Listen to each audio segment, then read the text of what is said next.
Einar, þetta allt annað hér í kvöld. Hverju þakkar það svona í fljótu bragði?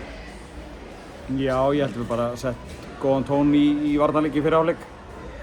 En á sama tíma, þá bara eins og á móti þrjusu öflugu liði, þá eru sprettir í báðar áttir. Við þurfum að gera betur varnarlega gegnum 40 mínútur í næsta leik. Spilum frábæra vörn í fyrri hálfleik en vantaði þessu upp á þar í þeim síðari en sigldum þessu.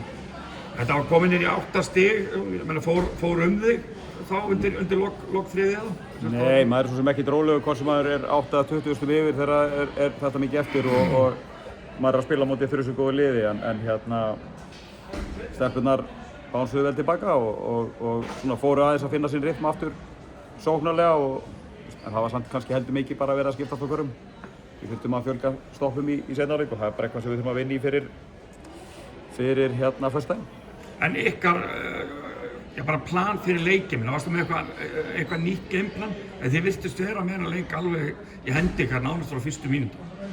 Þetta er náttúrulega bara, við erum alveg búin að fara út báðum leikjum með hluti sem að, það má segja að okkur hafi verið sett fyrir í báðum leikjum með ákveðna hluti, sérstaklega varnarlega, við vorum að gefa 44 og 45 stig í fyrri hálfleik í báðum leikjum og höldum við 31 í dag og ég held að við hefum bara gert feiki vel varnarlega í þessar 20 mínútur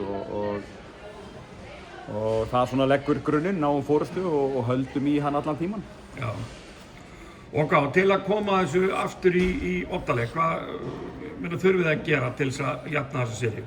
Spila bara okkar besta leik, það er ekki flókið, við þurfum að spila á móti gríðarlega öflugu liði og það segir sig sjálft að við þurfum bara að hágja framstöðu til þess og nú höfum við 3 daga til þess að undirbúa okkur og byggja ofan á góðu hlutina en það er bara eins og alltaf hluti sem við þurfum að kíkja á og laga og gera betur og við ætlum